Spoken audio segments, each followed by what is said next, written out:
Salut les amis des Salut. micros. Donc, nous revoilà hein, sur YouTube. Après avoir fini en septembre une belle traversée de la France entre Wissembourg et Aix-les-Thermes. Les vidéos, vous pouvez aller les voir, elles sont en ce moment sur notre chaîne. Elles sortent tous les samedis matins. Et c'est pas fini parce qu'il en reste quand même pas mal encore à sortir. Donc si vous voulez savoir la suite de nos aventures, et Le voyage était assez long, 1700 km entre donc, le nord-est de la France jusqu'à la frontière espagnole.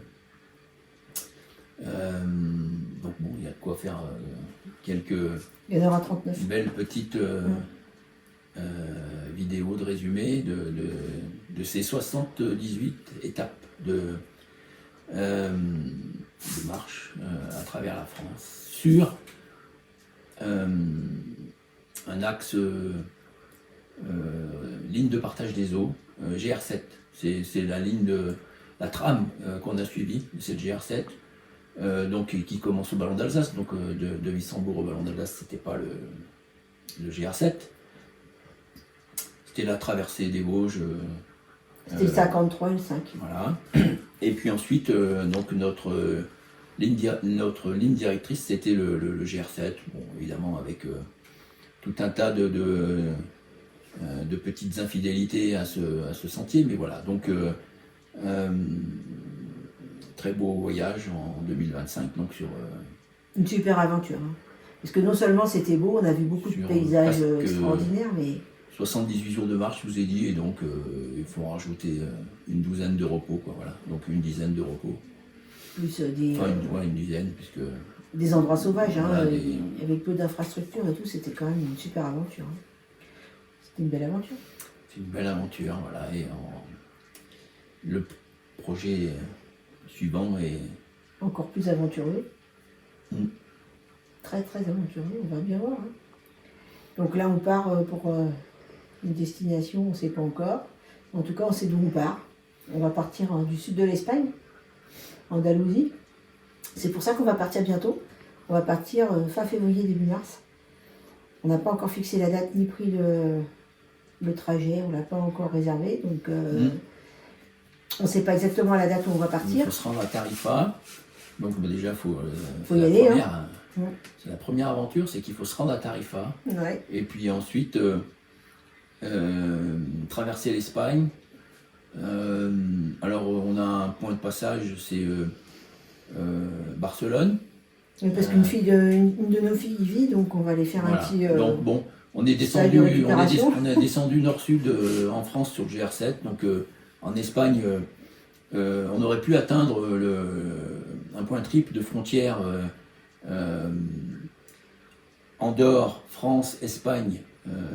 C'est le point final du GR7 dans le sens nord-sud. Puis c'est le début du GR7 espagnol. Voilà. Et puis donc effectivement en Espagne le GR7 se poursuit. Enfin le sentier est aussi baptisé GR7. Voilà, donc de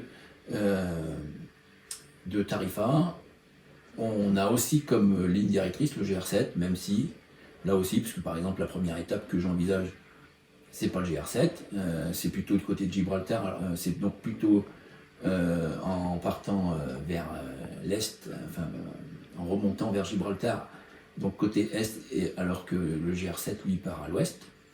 Voilà, mais bon, notre trame ce sera le GR7 en Espagne. Alors je crois que pour atteindre la frontière française, on va avoir pas loin de 90 jours de marche peut-être, voilà. Parce qu'après Barcelone, donc Montferrat, le GR7 jusqu'à Montferrat. Ensuite, on bifurque vers Barcelone et puis ensuite on prend la côte pour remonter vers Collioure, et puis rentrer en France par la côte. Et puis ensuite, en France, on a beaucoup traversé toute la partie sud-est, cette partie-là, centrale. un petit peu dans tous les sens. Donc là, on va essayer de trouver des sentiers qu'on n'a pas encore trop parcourus. Alors peut-être, des sentiers. On avait envisagé de faire le Stevenson donc, à contre-courant. On n'y sera pas encore, mais à Port-la-Nouvelle. Donc, et puis on passera à Narbonne, et puis après on remonte un petit peu vers l'Orbe. On passe au Salagou, non? Et voilà, on va passer au lac Salagou, et puis ensuite, après, on va vers Saint-Guilhem-le-Désert, et puis on va remonter vers Anduze, et puis là, à Anduze, Saint-Jean-du-Gard, effectivement. Donc là, on remontera vers donc vers le Puy, même si on n'y passera peut-être pas au Puy. Donc, parce que Moignacy-sur-Gazeille, on va bifurquer, voilà, mais on remontera donc par Stevenson. Pradel, Langogne. Ces endroits où on est déjà passé plein et de à fois. Monastier-sur-Gazeille, on va pas au Puy, on bifurque vers l'Ardèche, là vers Saint-Régis. Enfin, on a déjà parcouru le Saint-Régis, là, donc je sais plus, je sais plus combien, là, le Saint-Régis. Voilà, donc on va partir là, parce qu'on a aussi un petit point de passage à Talencieux, en Ardèche. On pense donc retrouver des amis. On va faire un petit tour aussi à Port-Camargue, voilà, pour voir les musiciens randonneurs. Hein. Et puis ensuite, voilà, on se dirigera en empruntant notamment la voie de Genève, donc pour aller vers Genève justement, la voie de Genève, et puis ensuite on traverse le Jura suisse, hein, voilà. On va vers Constance. Et après, on monte plein nord. Alors, c'est le 1 après. Après, on monte plein nord. Donc, traversée de l'Allemagne, et puis jusqu'à les côtes danoises. Voilà. Peut-être qu'en 2026, si on arrive à faire tout ça, ce sera super. Ça sera un beau challenge. Un très beau challenge. Et puis un très beau voyage surtout, hein, parce qu'on va passer du sud au nord, hein, en l'espace d'une saison de rando, quoi. Voilà, c'est à peu près ce que j'ai gratté pour l'instant. Bon, déjà, si on arrive à faire ça, ça sera déjà bien. Je pense que de toute façon, la Scandinavie, elle n'est pas au programme de cette année, puisque le but final, c'est d'aller au Cap Nord, mais bon, ça, on le fera sûrement une année suivante, on ne sait pas laquelle, mais on ne va pas le faire d'affilée, parce que de toute façon, la saison, ça ne sera pas bon. Donc là, aujourd'hui, je voulais vous montrer mon sac, et Pascal, il vous montrera le sien après, parce que la caractéristique qu'on a, c'est de marcher en couple, et donc quand on marche en couple, le plus fort peut porter des affaires un peu plus lourdes que la faible femme, n'est-ce pas? Et donc, moi j'ai un sac qui est très léger, on va voir à la fin de sa confection combien il pèse, parce que j'ai sorti la petite balance de sac, qui avait plus de pile, mais bon, après ça remarche quand même. Et donc là, je vais le faire devant vous en le préparant comme si j'étais à la veille du départ. Il y aura des changements, parce que bon, il y a des choses que je vais mettre dedans, que je vais modifier avant de partir, mais sur 95 à 98% du sac, il n'y aura pas de changement. Donc c'est une bonne trame pour savoir ce qu'il y a dans mon sac. Et Pascal, après, il fera le sien. Donc voilà. Donc on va commencer. Depuis le temps qu'on marche ensemble, en fait, on a bien appris à gérer le partage. Le partage des affaires, et donc voilà, donc il faut adapter effectivement la charge à celui qui porte. Donc vous verrez que Patricia, elle a beaucoup moins que moi, voilà, mais on est complémentaires, parce que au fil du temps, on a évolué. Vous verrez par exemple au niveau du quilt, vous verrez des choses, voilà, on a évolué, on s'est adapté pour faire plus léger. Voilà, donc je vais commencer par vous présenter mon sac à dos que je me traîne depuis avant le Covid. Donc tu peux zoomer sur, parce qu'en plus on a une caméraman aujourd'hui, caméra woman, sur le logo Mountain Laurel Design. Donc c'est un sac à dos américain qui n'a aucune armature. Et donc pour utiliser ce genre de sac, il ne faut pas avoir trop de choses à mettre dedans. Il ne faut surtout pas mettre trop lourd, parce que on est soutenu en rien. C'est les épaules qui portent. Hein. Bon, je vais le poser parce qu'il va le tenir debout. Bon, c'est un sac qui a déjà 6 ou 7 ans. Hein. Ah oui, il a d'avant le Covid. Il est plus tout jeune. Mais il est résistant parce qu'il a eu aucun problème, il n'y a pas de trou nulle part. C'est très très léger. Là, je l'ai pesé avec toutes les pochettes. Il pèse 400 grammes sans les pochettes et 600 grammes avec tout. Voilà. Il a un filet à l'arrière qui est réglable avec un élastique. 2 poches de côté qui sont très très volumineuses, on peut mettre beaucoup de choses dedans. Et à l'avant, j'ai rajouté des éléments, donc sur les bretelles. Là, à droite, j'ai le contenant pour ma gourde. Celle-ci, alors c'est celle où je mets mon iPhone. Et dedans, au fond, il y a un ziploc. Parce qu'en cas de pluie, comme cette poche-là, elle n'est pas totalement étanche, il y a un tout petit trou là. Je mets pas mon téléphone dedans, je mets le pied avec lequel Clarisse nous filme en ce moment, qui a un pied qui est très léger aussi et qui rentre pile poil dans cette poche. Et sur les ceintures, de ce côté-là, il n'y a rien. De ce côté-là, il y a une pochette qui est, elle, de la marque d'origine, donc Laurel Mountain Design, et qui, elle, est parfaitement étanche, même en cas de grosse pluie, parce que la fermeture à glissière est carrément étanche. Donc là, je mets le pied quand il fait beau, et je mets l'iPhone quand il fait mauvais.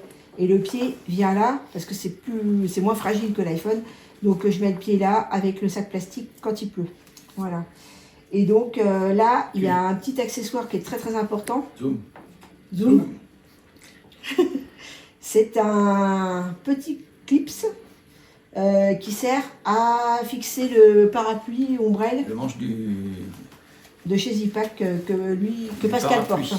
Voilà. Parce qu'en fait, moi, avec mon petit sac, j'ai pas de quoi mettre le parapluie, c'est Pascal qui porte donc une fixation ici et une fixation avec un élastique en bas. Voilà. Et le parapluie, il est là. Le parapluie est fixé sur la bretelle et ça permet d'avoir l'autonomie des 2 mains pour les bâtons et puis pour le téléphone, etc., etc. Et en dessous, un petit zoom. Ça, c'est un mousqueton qui sert à fixer la Sun Slice. Comment ça s'appelle pour charger chargeur solaire. Voilà. Parce que c'est un tout petit panneau, donc j'arrive à le fixer avec ça. Donc voilà, vous avez fait le tour de ce sac qui est très léger, qui me va très bien. Et puis là, toujours, là il faut que j'en rajoute un peu parce que j'en ai perdu l'année dernière. Avant on prenait des épingles à linge, maintenant on prend, pour faire sécher le linge, des épingles à nourrice. À l'intérieur, il y a une espèce de petite pochette là qui est accrochée dedans, voilà, qui est étanche et qui permet de mettre les choses précieuses. En général, je mets là ma carte d'identité ou ma carte vitale ou ma carte de médecin pour pouvoir aller acheter des médicaments dans les pharmacies. Voilà. Donc c'est une grande poche qui est vide à l'intérieur. Et la première chose qu'on fait le matin quand on prépare le sac, c'est que pour sécuriser l'étanchéité du sac, on met ce liner qui vient de chez Atelier Longue Distance. Petit coup de zoom. Voilà. Donc c'est extrêmement léger, c'est du Dynéma. Et donc, on le passe dans la main et hop, on le met jusqu'au bout. Et moi, pour faire mon sac à dos plus facilement, il y a un clip qui est là. Il ne va pas jusqu'au fond quand je fais ça, mais ça l'empêche de partir dans tous les sens quand je le remplis. Voilà. Donc là, je vais faire le sac à dos comme si on sortait du bivouac.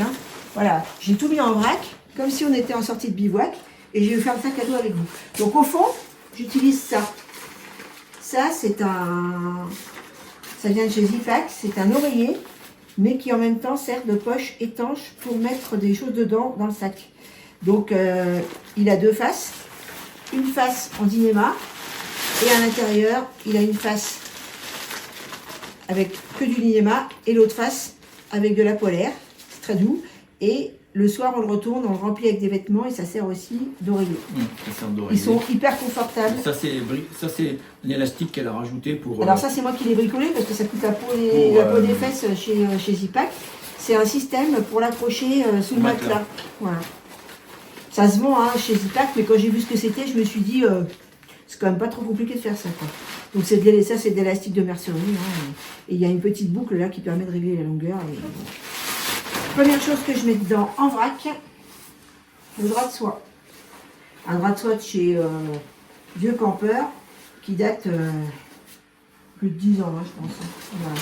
Il est plein de trous, on va peut-être le changer cette année parce qu'il n'est pas en très très bon état. Donc je le remplis bien au fond, voilà, parce que le but de cette première pochette, c'est de faire le fond du sac. Et il y a les vêtements de rechange pour le soir. Donc il y a un t-shirt de rechange pour aller manger au resto par exemple. ou pour aller faire un tour en ville. Alors, pour que les fringues ne soient pas trop froissées, on les roule. En plus, c'est plus facile à mettre dedans. Voilà, après c'est tombé. Ça, c'est pour plus tard. Un thermolactyle pour les soirées fraîches, qui sert aussi de pyjama. Voilà. Et un caleçon thermolactyle comme tenue de soir pour aller au resto. C'est pas très élégant, j'en conviens, mais ça tient chaud. Thermolactyle, c'est un bon choix parce que c'est pas lourd, c'est pas très cher, c'est beaucoup moins cher que le matériel de rando. Tout ça, ça rentre dedans. Et après, il y a l'échange. Donc, il y a une culotte de rechange. Il y en a que deux des culottes, une sur moi, une dans le sac. Et là, j'ai mis 2 paires de chaussettes. Ce ne sera pas forcément les mêmes que je vais emmener. Et là, ça, c'était une serviette. Une grande serviette de comment ça s'appelle, de rando. Et comme c'était trop lourd, et ben, je l'ai coupé en deux. Et avec ma surjeteuse, j'ai fait un petit point tout autour.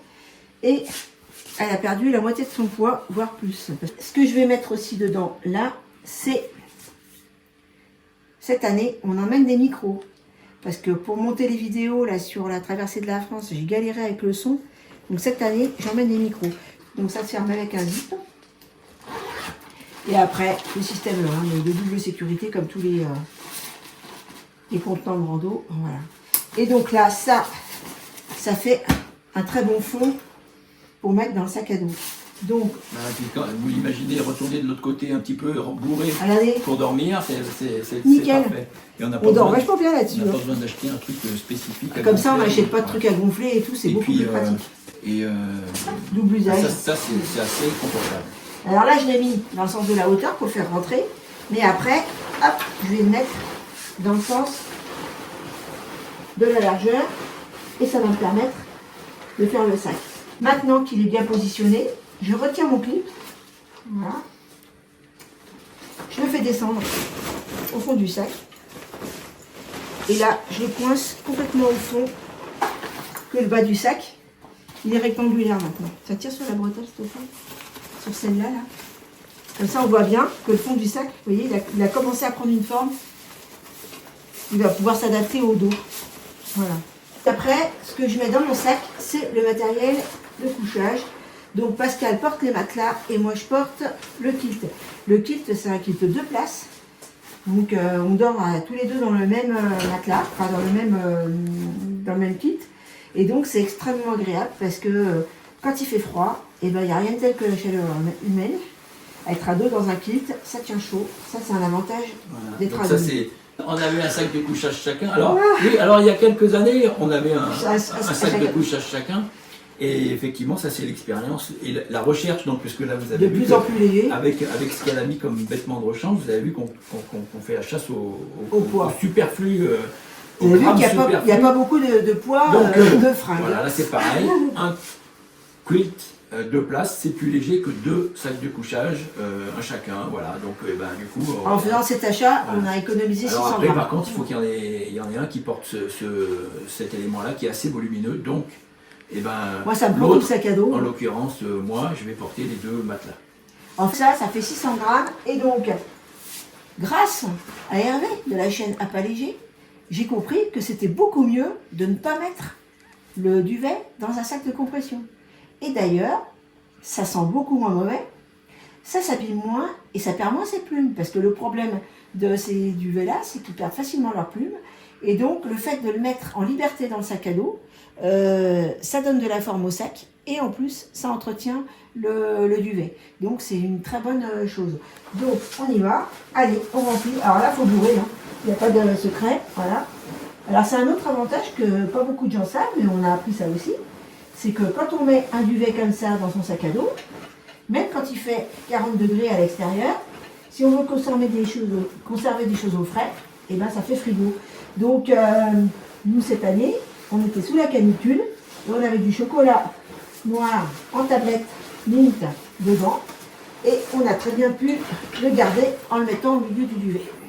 Petite chose pratique, parce que le chocolat noir, c'est la vie. Hop! Pascal, il adore ça. Moi, je préfère celui-là, mais celui-là, il conserve moyen. Voilà, donc là, on bourre jusqu'au maximum. Le gras, c'est le ouais. Donc là, en fait, ça se fait à la main et la bourriette. Regardez le sac. Il a pris une forme de sac à dos. Grâce au kilt. Donc, il nous reste à mettre en dessous la trousse de toilette. Donc là-dedans, il y a un gel qui sert à tout. Le corps, les cheveux, les fringues. Un tube de dentifrice que je vide à moitié avant de le mettre dans le sac. Brosse à dents, tire-tique.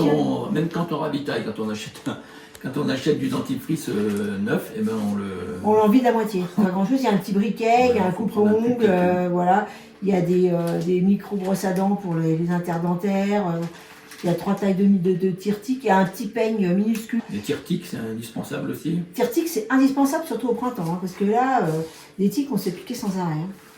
Hein. À propos des tiques, nous, on est vaccinés contre l'encéphalite à tique. Pour ceux qui veulent aller dans le nord de l'Europe, c'est indispensable, parce que c'est pas que la maladie de Lyme, le tique, c'est aussi les encéphalites. Et donc, nous, on est vaccinés. C'est une vaccination qui n'est pas obligatoire, qui n'est pas remboursée, mais qu'on s'est payé, ça coûte quand même, le total de la vaccination, 150 €. Hein. 50 € la piqûre et il faut en faire 3. Voilà. Et donc ça, c'est la trousse de pharmacie. Donc du fait que je suis médecin, il y a plus de choses qu'il doit y avoir dans une pharmacie normale de quelqu'un qui n'est pas médecin, quoi. Moi, je peux arriver à soigner beaucoup de choses avec tout ce petit... Voilà. Donc ça, je les mets directement sur le... Ça prend pas beaucoup de place. Sur le duvet. Voilà. Je pousse bien pour tasser, parce qu'il faut tasser beaucoup, parce qu'il est très très extensif ce kit, alors il prend beaucoup de place. Voilà. Et après, alors la doudoune, c'est une doudoune qu'on a achetée l'année dernière chez Millet au moment des soldes. Donc c'est une Millet qui n'est pas en plume, qui est en matériau light, je ne sais plus si ça a mis la même quelque part. Pendant le froid dans les Vosges, j'en ai été assez contente, j'ai pas eu trop froid. Alors, je l'ai pris au rayon homme parce qu'il n'y avait pas ma taille dans le rayon fille, évidemment. C'est toujours comme ça. Quand on fait de la rando, il faut être net comme un clou. Donc ça s'appelle Opertex Equilibrium. Voilà. Donc ça, hop, dedans. Et voilà. Et après, ma superbe polaire en alphar, que j'ai acheté d'occasion, qui est hyper light et qui est hyper chaude. Donc hop, elle part avec moi. Je ferme mon sac pour l'étanchéité. Et après, moi, ce que je fais, c'est que je tape un peu au dos pour l'aplatir, pour que ça prenne la forme de mon dos. Voilà. Donc là, il y a ça. Et le reste, eh ben, ça va dans les poches et dans le filet. Donc ça, je ne vous l'ai pas mis dedans, parce que c'est ce que j'aurai sur moi. Un slip, un t-shirt à rode. C'est celui qu'on avait l'année dernière sur la traversée de la France. Je repars avec le même. Rode, c'est un fabricant français dans la Haute-Loire. Et donc là, celui-là, il est tout neuf parce que j'en avais un d'avance. Donc ça, c'est mon caleçon aussi de la marque Arod. Donc voilà, ça c'est le caleçon, c'est toute saison. Hein. Voilà. Donc quand il fait froid. Et j'ai opté pour le caleçon de marche, même s'il n'y a pas de poche au grand désespoir de Pascal.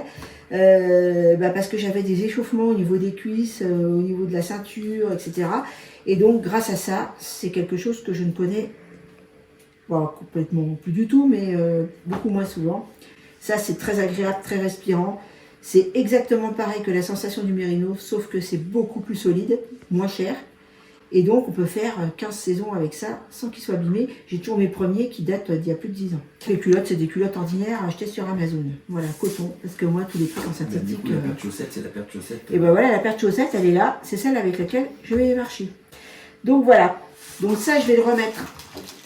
Voilà, on va faire les petites pochettes de devant. Donc ça va au fond. Et l'iPhone, il ira par-dessus.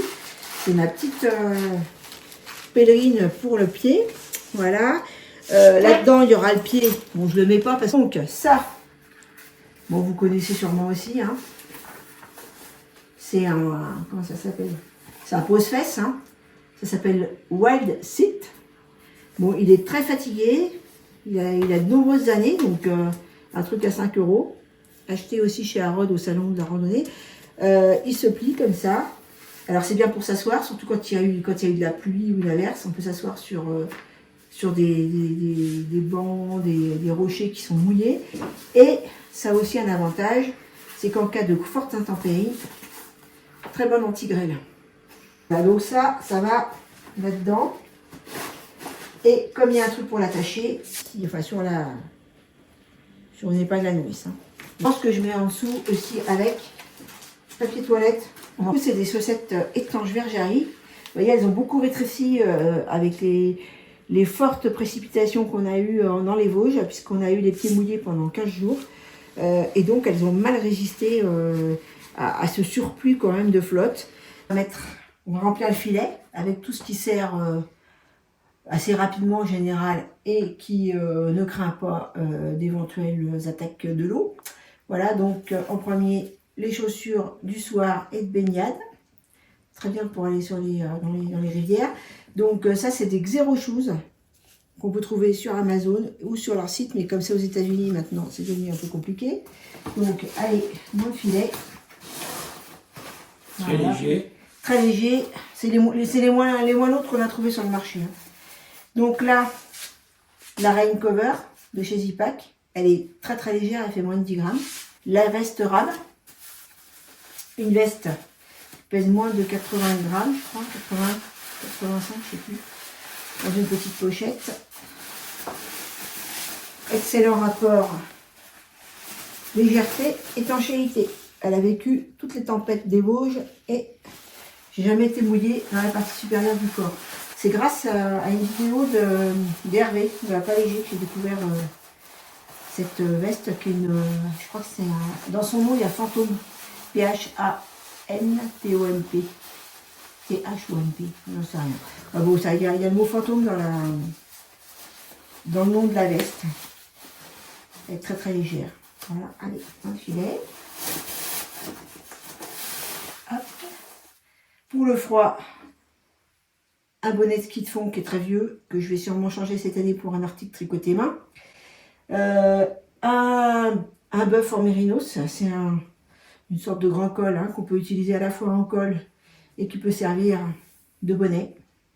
Le bonnet, il suffit de faire un tourbillon au milieu et de passer comme ça par-dessus. Et ça remplace un bonnet si on perd le bonnet par exemple. Et une paire de gants légers. C'est une micro polaire. Voilà. Donc ça va aussi dans le filet. Et là, milieu de bain. Parce que comme on va passer dans la Costa Brava, ce serait quand même dommage de ne pas pouvoir se baigner quand on en a envie. Et ça sera sur moi, mais je le mets quand même dans le filet. C'est une paire de mitaines indispensable pour ne pas avoir des ampoules aux mains. Voilà, ça ferme tout bien, impeccable. Et aussi la gourde de réserve dans le filet. Hop, on peut fermer le filet. Qui se ferme aussi avec un système d'élastique. La crème Noc, indispensable pour ne pas avoir d'ampoule, et aussi pour les zones de frottement, sous les bras, au niveau des cuisses, etc. C'est très efficace. Voilà. Le chargeur solaire Sun Slice, le petit gabarit, c'est le plus petit de la marque. Quand on l'ouvre, ça fait une espèce de petit panneau. Bon, il a quand même pas mal reçu, il a pas mal de rayures. Bon, il fonctionne encore, mais la charge, elle n'est pas extraordinaire, mais bon. C'est un peu petit. Donc, je ne sais pas si je vais l'emmener ou pas. Ou si je prendrais plutôt une batterie externe un peu plus performante, qui ne sera pas forcément plus lourde. Là, évidemment, le mouchoir. Les prises pour la Sun Slice, du câble. Et pour la semelle. Voilà. J'ai pas mis dedans le chapeau parce qu'il sera toujours sur ma tête, il ne me quitte jamais. Et je voulais quand même vous présenter les chaussures. On a essayé de nombreuses paires de chaussures et moi en particulier j'avais des très très fortes douleurs avec toutes les chaussures montantes. Et donc un médecin du sport m'a conseillé de prendre des chaussures à tige basse. Et donc après avoir essayé plusieurs paires, j'avais entendu parler des Altra. Et donc j'ai essayé. On ne les quitte plus parce qu'elles sont d'un confort extrême. Leurs avantages, c'est qu'elles ont un avant-pied très large, un drop 0 qui me convient très bien parce que je suis souple au niveau des chaînes postérieures, donc ça ne me gêne pas du tout. Et donc ça ne m'a pas entraîné ni tendinite ni douleur, au contraire, ça m'a enlevé les éventuels que j'avais. D'autant plus que je les porte avec des semelles orthopédiques qui me permettent d'avoir un chaussage qui est parfait. Et ce sont des chaussures qui ont comme inconvénient d'être très peu étanches. Donc 5 minutes de pluie, on a les pieds trempés. Par contre, elles se mouillent très vite, mais elles sèchent aussi extrêmement vite. Moi, je les utilise depuis 2019. Maintenant, la semelle, qui était une semelle qui était très fragile et qui ne durait pas dans le temps. Là, on a fait plus de 1000 km avec une paire et on l'a changée, mais elle pouvait encore faire au moins 200 km. Donc, il y a une durabilité qui est supérieure parce que maintenant, ils ont rajouté du vibram dans la semelle. Donc, des chaussures dont on... Altra. Moi, c'est des Lone Peak, semelle très fine, donc pas beaucoup d'amorti, mais une très bonne sensation au niveau des chemins. On sent les cailloux. Et pour la proprioception, moi, je trouve ça bien. C'est ce que je préfère. 4 kg 560. 560. Et voilà. À la fin. Je suis prête à partir. Enfin non, parce qu'il y a quand même des petites choses à modifier dedans. Voilà. Voilà mon sac pour la traversée de l'Europe.